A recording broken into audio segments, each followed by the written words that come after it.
नमस्कार मेरे वक्तदाता साथियों। 4 जून जैसे जैसे आ रही है दिल की धड़कनें बढ़ती जा रही है और हर किसी को इंतज़ार है 4 जून का आखिर दुनिया के सबसे बड़े लोकतांत्रिक देश में क्या होगा। क्या आएगी भाजपा, क्या बनाएगी कांग्रेस सरकार, और इन दोनों के बीच में इसे तय करने वाली बनाने वाली जनता के क्या है विचार। तो आज दोस्तों मैं परिचय करा रहा हूँ, हमारे साथ में है डॉक्टर महिपाल सिंह राव। आपका बहुत बहुत स्वागत है। आप शिक्षाविद भी है, कई किताबें भी लिख चुके हैं और ख़ास करके इस जनजाति बहुल क्षेत्र में अंग्रेज़ी माध्यम से आपने जो कुछ किया है वो दुनिया में अपने आप में एक मिसाल बना हुआ है।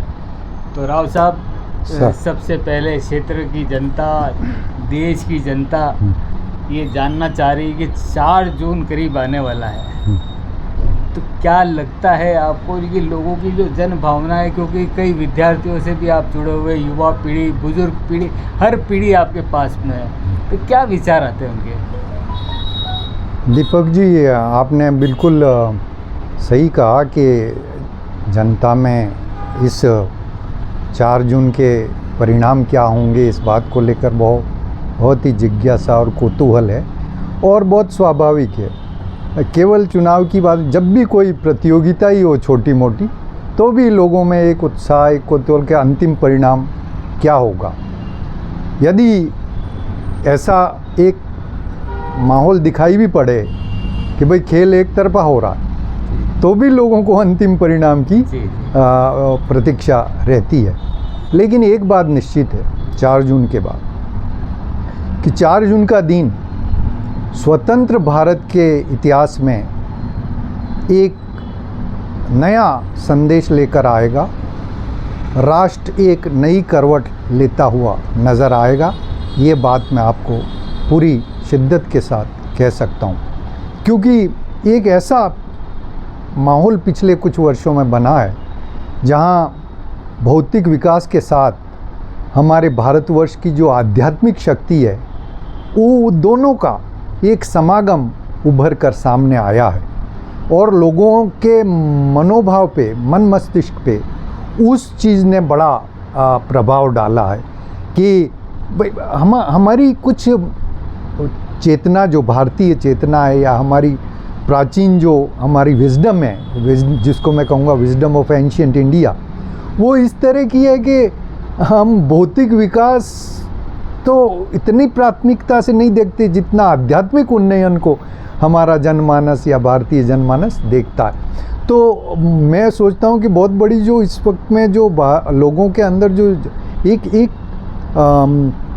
प्रजातंत्र के प्रति भी जो जागरूकता आई है या अपने जो अधिकारों के प्रति, उसके पीछे भी वो आध्यात्मिक जो चेतना है वो भी उभर कर सामने आई है। जी बिल्कुल, आपने सही कहा। अगर हम महाभारत का युद्ध देखते हैं तो वहाँ पे भी कहा गया है धर्म क्षेत्र कुरुक्षेत्र, मतलब जहाँ धर्म, और इस अभी जो माहौल बना हुआ है वो माहौल भी लगभग वही महाभारत की याद दिलाता है कि एक तरफ धर्म भी है, दूसरी तरफ युद्ध भी है।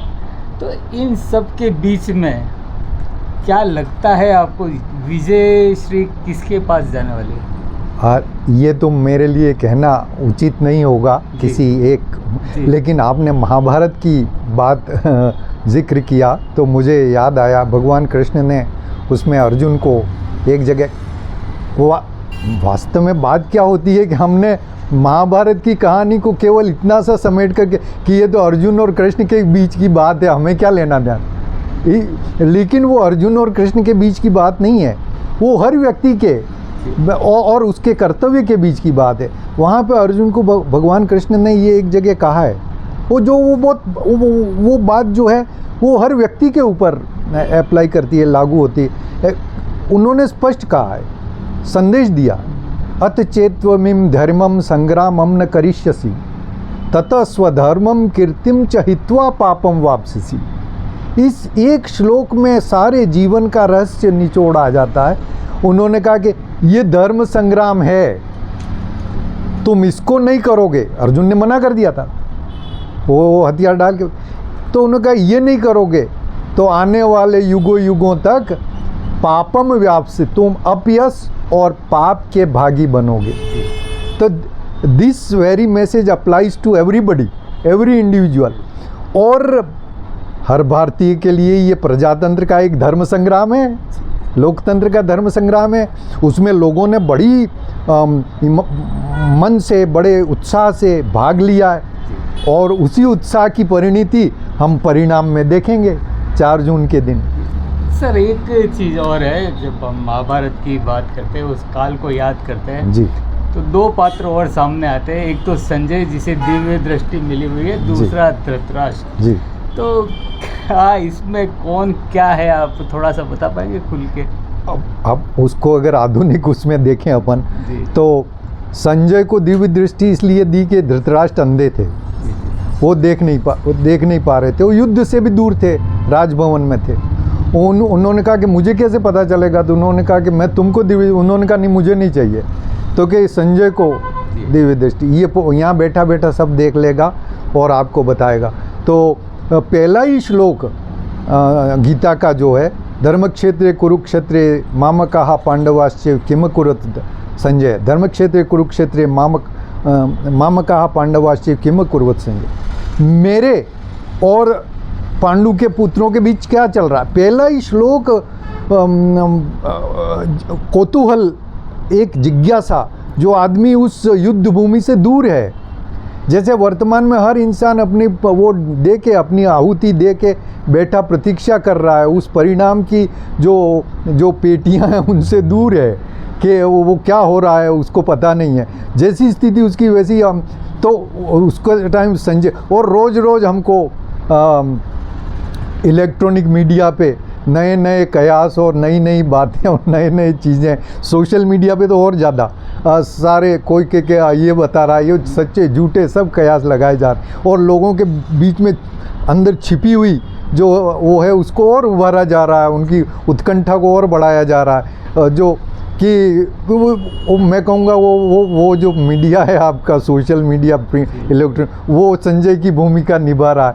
अब परिणाम तो नहीं बता रहा, संजय भी क्या कर रहा था, हर रोज़ बता रहा था आज क्या हुआ, आज वो महारथी मारा गया, आज उसकी विजय हुई, आज लेकिन वो धृतराष्ट्र जो है वो उसके सुन कर के भाव, जो उतार चढ़ाव उसके चेहरे के, उसके मनोभाव उड़ते बढ़ते, वैसा ही अमूमन सब लोगों के बीच में हो रहा है। कभी कोई कहता है आज को उसकी सीटें इतनी आएंगी, तो लोग एक जो उसको मानने वाले लोग उत्साहित हो जाते हैं, जो नहीं विरोधी वाले हैं वो निरुत्साहित हो जाए। फिर दूसरे दिन आता नहीं इधर तो इतनी, तो ये मानो जैसे वो महाभारत के समय की जो वो दृष्टिकोण है वो एकदम उजागर होकर हमारे सामने परिलक्षित हो रहा है आज के समय।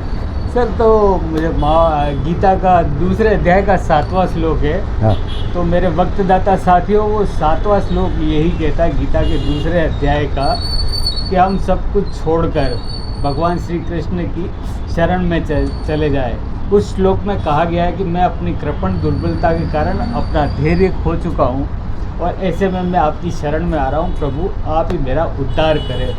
तो दोस्तों, संजय की तरह मीडिया आपके सामने अलग अलग चीज़ें लेके आएगा और धृतराष्ट्र की तरह आप लोग भी बिना युद्ध भूमि में गए उद्वेलित होते रहेंगे। लेकिन इस समय एक ही काम कर सकते हैं हम लोग, भगवान श्री कृष्ण की शरण में जा सकते हैं। यानी कि आपने बहुत अच्छी ये पूरा अपनी चर्चा गीता पे आ गई एकदम, पर उसमें युद्ध जी बिल्कुल ये भी युद्ध क्षेत्र है, धर्म क्षेत्र है। सारे एक बात हमको गीता क्या बताती है, द्वंद्व से ही समाधान निकलता है। और गीता का अंतिम श्लोक सारे उस द्वंद्व का समाधान, उसमें क्या, यत्र योगेश्वर कृष्ण यत्र पार्थो धनुर्धर तत्र श्री विजयो मतिर्म, मतलब विजय कहाँ है, कृष्ण अंतिम में क्या गए, जहाँ कृष्ण और अर्जुन हैं वहीं विजय। तो कृष्ण अर्जुन क्या हैं, कृष्ण धर्म का प्रतीक हैं, अर्जुन कर्म का, धर्म सम्मत कर्म का प्रतीक अर्जुन है। तो जहाँ धर्म सम्मत कर्म है वहीं विजय है, और ये शाश्वत संदेश है। इसी में हमको आने वाले परिणामों की झलक भी संकेत हमको नज़र जी आता है। जी बिल्कुल। आखिर दोस्तों विजय कांग्रेस, भाजपा, एनडीए या इंडिया गठबंधन की नहीं होनी है, अंतिम विजय तो आपकी है, क्योंकि सबसे बड़े योद्धा आप बन के आए थे। आपका एक मतदान तय करेगा देश का भविष्य क्या होगा। मैं दीपक खेमाल डॉक्टर महिपाल सिंह राव के साथ, आपके साथ, और मेरे सहयोगी है कंसारा जी, मैं उनका भी आभार व्यक्त करता हूं कि उन्होंने इस वीडियो को बनाने में सहयोग किया। धन्यवाद। धन्यवाद।